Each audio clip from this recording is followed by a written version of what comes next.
आगे बढ़ते हुए आपको बताएं कि मोदी सरकार की सच छुपाने की कोशिश, हरदीप सिंह नजर से मुतालिक डॉक्यूमेंट्री पर पाबंदी। एक जानिब मोदी सरकार इंतहा पसंदी की रोश बरकरार रखे हुए, जबकि दूसरी जानिब इसने सच दिखाने वाले चैनल्स और वेबसाइट्स पर भी पाबंदी आयद करना शुरू कर दी है।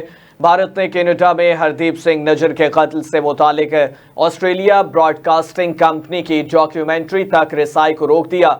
इस हवाले से यूट्यूब ने भी तस्दीक की है कि हरदीप सिंह नजर के कत्ल के हवाले से डॉक्यूमेंट्री तक रसाई को रोक दिया गया है। डॉक्यूमेंट्री में जिन अक़साद को भारत में ब्लॉक किया गया है, उनमें हरदीप सिंह नजर के कत्ल में भारतीय एजेंट्स के मुलव्वस होने के बारे में बताया गया है। गुज़श्ता साल जून में खालिस्तान अलहदगी पसंद हरदीप सिंह नजर को ब्रिटिश कोलंबिया के एक गुरुद्वारे के बाहर गोली मार कर कत्ल किया गया था। बाद अज़ां कनाडा ने कहा कि नजर के कत्ल में भारतीय हुकूमत के एजेंट मुलव्वस थे, जिसकी वजह से दोनों ममालिक के दरमियान बड़े पैमाने पर सिफारती तनाज़ा पैदा हुआ। न्यूज़ वेबसाइट ने यह भी दावा किया कि इसके सहाफ़ियों को प्रोग्राम पर काम करते हुए भारतीय हुकाम के दबाव का सामना करना पड़ा।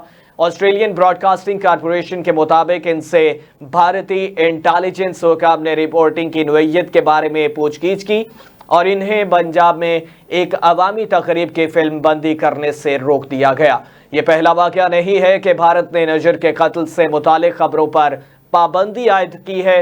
बरतानवी जरीदा भारतीय इलेक्ट्रॉनिक्स और इंफॉर्मेशन टेक्नोलॉजी की वजारत के हुक्म से गुज़श्ता माह के शुरू में यूट्यूब और एक्स ने नजर के कत्ल पर CBC न्यूज़ की द फिफ्थ स्टेट के उन्वान से एक कहानी को भी भारत में रसाई को रोक दिया था।